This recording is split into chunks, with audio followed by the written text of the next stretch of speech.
രാഹുൽ മാങ്കൂട്ടത്തിനെ ഇപ്പോൾ തൂക്കിക്കൊല്ലും എന്ന് പറഞ്ഞു വന്നൊരു ചേച്ചി ഉണ്ടായിരുന്നു. ചേച്ചി മാധ്യമങ്ങളെ വിളിച്ച് എന്തൊക്കെ ആഡംബരവും അട്ടഹാസവും ഒക്കെയാണ് കാണിച്ചത്. അതായത് രാഹുൽ മാങ്കൂട്ടം, ഇതൊക്കെ പ്രേക്ഷകർ കേട്ടതാണ്, പ്രേക്ഷകർ അതിന് കൃത്യമായി മറുപടിയും കൊടുത്തിട്ടുണ്ട്. അതായത് രാഹുൽ മാങ്കൂട്ടം കോഴിയാണ്, രാഹുൽ മാങ്കൂട്ടം സ്ത്രീകളെ മാനിപ്പുലേറ്റ് ചെയ്യുന്ന വ്യക്തിയാണ്, രാഹുൽ മാങ്കൂട്ടം ലൈംഗിക വൈകൃതമുള്ള ആളാണ് എന്നൊക്കെ പറഞ്ഞുകൊണ്ടാണ് ചേച്ചി രംഗത്തെത്തിയത്. പലരും ചോദിക്കുന്നുണ്ട് ഇതൊക്കെ ചേച്ചിക്ക് എങ്ങനെ അറിയാമെന്ന്. ആ ചോദ്യം ഞങ്ങൾ ചോദിക്കുന്നില്ല. കാരണം ചേച്ചി പഞ്ച് ഡയലോഗൊക്കെ അടിച്ച് വന്നത് കുറേ കാര്യങ്ങൾ ഇപ്പോൾ സമൂഹത്തിന് മുന്നിൽ ഞാനിതാ അവതരിപ്പിക്കാൻ പോവുകയാണ് എന്നൊക്കെ പറഞ്ഞുകൊണ്ട് ചേച്ചി വന്നിട്ട് അവസാനം ക്യാമറ ഓഫ് ചെയ്യാൻ മറന്നുപോയി എന്നാണ് പറയുന്നത്. ക്യാമറയിൽ അവസാനം നിങ്ങളൊക്കെ എന്നെ കൊണ്ട് ഇതൊക്കെ പറയിപ്പിച്ചില്ലേ എന്നൊക്കെ പറഞ്ഞ് ചേച്ചി വല്ലാത്ത സന്തോഷവും ചിരിയും ഒക്കെ കാണിക്കുന്നതൊക്കെ കണ്ടതാണ്. അതായത് ഒരാളെ എങ്ങനെ നശിപ്പിക്കണം എന്ന് കൃത്യമായ ഗൂഢാലോചനയോടുകൂടി വന്നിരുന്ന് മാധ്യമങ്ങളെ കണ്ട് ചിലപ്പോൾ പല മാധ്യമങ്ങളും അതിൻ്റെ അകത്ത് ഉണ്ടാകാം, പലരുടെയും നിർദ്ദേശപ്രകാരമായിരിക്കാം ഇത്തരമൊരു വാർത്താ സമ്മേളനവുമായി പഞ്ച് ഡയലോഗുമായി ചേച്ചി രംഗപ്രവേശനം ചെയ്തത്. അപ്പോൾ അതിൻ്റെ മുന്നോടിയൊക്കെ ആയിരിക്കും ഇത്, നമുക്കറിയില്ല. എന്തായാലും രാഹുൽ മാങ്കൂട്ടം DGPക്ക് പരാതി കൊടുത്തിട്ടുണ്ട്. ഗൂഢാലോചന വകുപ്പ് കൂടി ചുമത്തിയാണ് പരാതി നൽകിയിരിക്കുന്നത്. പരാതി പോലീസ് കൃത്യമായി അന്വേഷിച്ചാൽ, ഈ രാഹുൽ മാങ്കൂട്ടം കൊടുത്തതുകൊണ്ട് പോലീസ് അത് അന്വേഷിക്കുമോ എന്നറിയില്ല.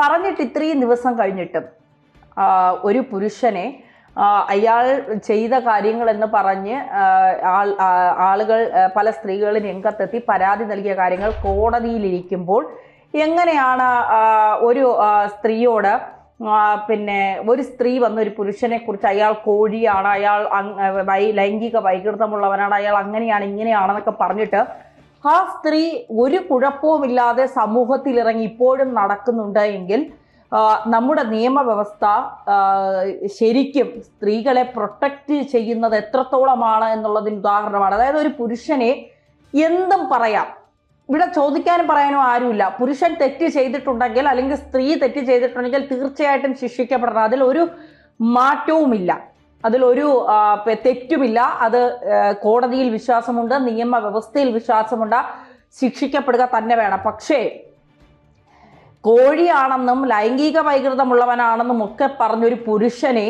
വളരെ മോശമായി അധിക്ഷേപിച്ചിട്ടും ഒരു സ്ത്രീ ഇവിടെ ഒരു കുഴപ്പവുമില്ലാതെ സമാധാനത്തിൽ വീട്ടിൽ കിടന്നുറങ്ങുന്നുണ്ട് എങ്കിൽ ഇത് ഒരു പുരുഷനാണ് പറഞ്ഞതെങ്കിൽ ആ പുരുഷനും സമാധാനത്തോടെ വീട്ടിൽ കിടന്നുറങ്ങാനുള്ള നിയമ സംവിധാനങ്ങൾ ഉണ്ടാകണം എന്നുള്ളതാണ്. ഇതൊരു പുരുഷനാണ് പറഞ്ഞതെങ്കിൽ തീർച്ചയായിട്ടും അയാളിപ്പോൾ ജയിലിനുള്ളിൽ കടന്നേനെ. കാരണം രാഹുൽ ഈശ്വർ എന്തിനാണ് ജയിലിൽ പോയതെന്ന് ചോദിച്ചാൽ, രാഹുൽ ഈശ്വർ മറ്റാരോ ഇട്ട ഫോട്ടോ, അത് പലരും പറഞ്ഞ് വേറൊരാൾ ഇട്ട ഫോട്ടോ, ആ ഫോട്ടോ ഇന്ന ഫേസ്ബുക്കിലുണ്ട് എന്ന് പറഞ്ഞതിന്റെ പേരിലാണ് രാഹുൽ ഈശ്വർ ജയിലിൽ പോയി കിടക്കേണ്ടി വന്നത്. അപ്പോൾ പുരുഷനൊരു നീതി, സ്ത്രീക്കൊരു നീതി, ഇതൊക്കെ വലിയ രീതിയിൽ നടക്കുന്നത്. അപ്പൊ നിങ്ങൾക്കിപ്പോൾ മനസ്സിലായി കാണാം ചേച്ചി ആരാണെന്ന്. MA ഷഹനാസ് ആണ് ചേച്ചി. ചേച്ചിക്ക് ആരെക്കുറിച്ച് എന്തും പറയാം. ചേച്ചിയെക്കുറിച്ച് ആരെങ്കിലും എന്തെങ്കിലും പറഞ്ഞാൽ സൈബർ ബുള്ളിങ് ആണ്, എന്നെ തേജോവധം ചെയ്യുകയാണ്, എന്നെ അങ്ങനെയാണ് ഇങ്ങനെയാണ്. ഇപ്പൊ എന്താ രാഹുൽ മാങ്കൂട്ടത്തിന്റെ വീട്ടിൽ പോയി വെല്ലുവിളിക്കണ്ടേ? 2020 കർഷക സമരത്തിന് രാഹുൽ മാങ്കൂട്ടം ഏതോ ഹോട്ടലിൽ വിളിച്ചു എന്നാണല്ലോ പറഞ്ഞത്. അതിനുശേഷം 2024 നിലമ്പൂർ ഉപതെരഞ്ഞെടുപ്പ് സമയത്ത് UDFന്റെ തിരഞ്ഞെടുപ്പ് കമ്മിറ്റി ഓഫീസിലേക്ക് പോയി ഈ കൂടെ റൂം എടുക്കാന്ന് പറഞ്ഞ് വിളിച്ച ആളിന്റെ കൂടെ ഇരുന്നാണ് ചായ കുടിച്ചത്. ഗൾഫിലെ ഒരു പ്രോഗ്രാമിൽ അയാളെ പരിപാടിയിൽ പങ്കെടുക്കാൻ അയാളെ വിളിച്ചിട്ടുണ്ട്. ഈ പറഞ്ഞ അതിജീവിതമാരെന്ന് പറയുന്ന അവർക്കെതിരെ മാനനഷ്ടത്തിന് കേസ് കൊടുക്കാൻ പറഞ്ഞ അതിന് ചേച്ചി പറഞ്ഞ ന്യായീകരണം, ഞാൻ നിരപരാധിയാണെന്ന് ഒരാൾ പറഞ്ഞാൽ എനിക്കത് വിശ്വസിച്ചല്ലേ പറ്റൂ എന്നുള്ളതാണ്. അതെങ്ങനെ വിശ്വസിക്കാൻ പറ്റും? ഒരാൾ ഇവ പണ്ടേ കോഴിയാണെന്ന് എനിക്കറിയാം എന്നാണ് ചേച്ചി പറയുന്നത്. അങ്ങനെ പണ്ടേ കോഴിയായ ഒരുത്തൻ വന്നിട്ട് പറയുകയാണ് ഞാൻ ഇതിലൊന്നും തെറ്റ് ചെയ്തിട്ടില്ല എന്ന് പറഞ്ഞാൽ എങ്ങനെയാണ് ഷഹനാസ് ചേച്ചി വിശ്വസിച്ചത്?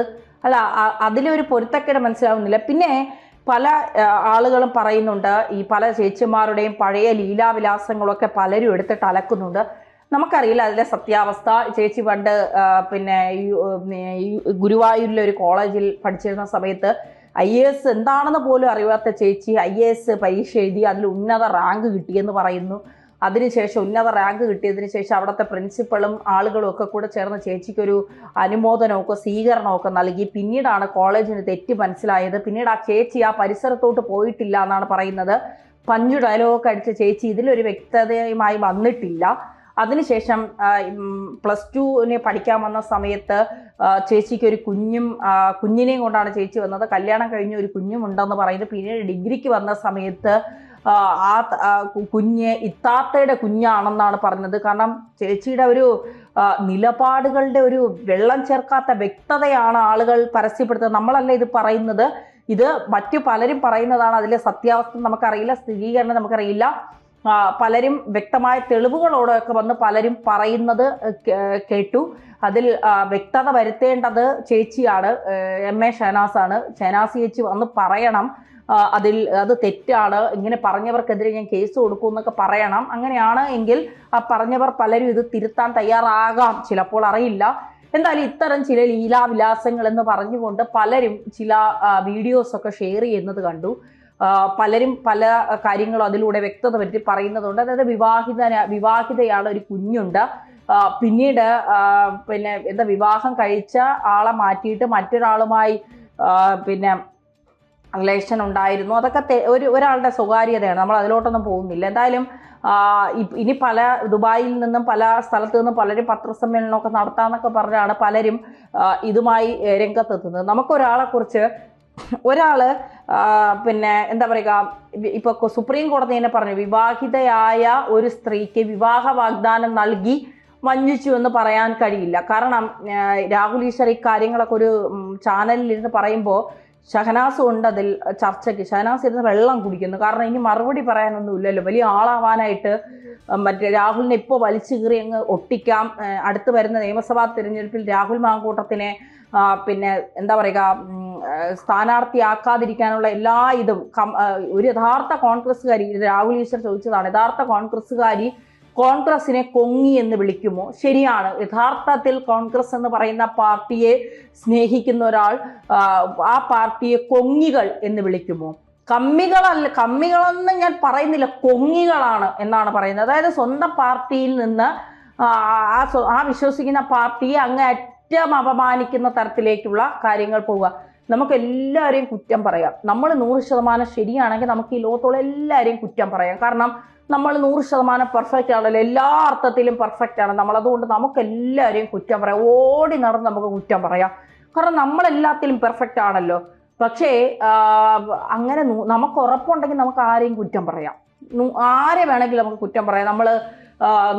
നമുക്ക് ഇത്തരത്തിൽ വീഴ്ചകൾ നമ്മുടെ ഭാഗത്തൊന്നും സംഭവിച്ചിട്ടില്ല. നമ്മൾ എല്ലാത്തിലും നമ്മൾ 100% നിലപാടും വ്യക്തതയും ഒക്കെ ഉള്ള ആളാണ്. അതുകൊണ്ട് എനിക്ക് മറ്റൊരാളെ വിരൽ ചൂണ്ടാം, മറ്റൊരാളെ തെറ്റുകൾ ചൂണ്ടിക്കാണിക്കാം, മറ്റൊരാളെ വലിച്ചു കീറാം, സമൂഹത്തിൽ മറ്റൊരാൾക്കെതിരെ ഗൂഢാലോചന നടത്തിയിട്ടുണ്ടെങ്കിൽ അങ്ങനെ ചെയ്യാം, നമുക്ക് എന്തും ചെയ്യാം. പക്ഷേ നമ്മൾ ശരിയല്ലാതെ വേറൊരാളെ ചൊറിയാൻ പോയാൽ അയാൾ നമ്മളെ പിടിച്ചങ്ങ് വല്ലാണ്ട് മാന്തും എന്ന് പറഞ്ഞാൽ ചിലപ്പോൾ അങ്ങ് ദേഹം പൊളിയുന്നത് പോലെ അങ്ങ് മാന്തും.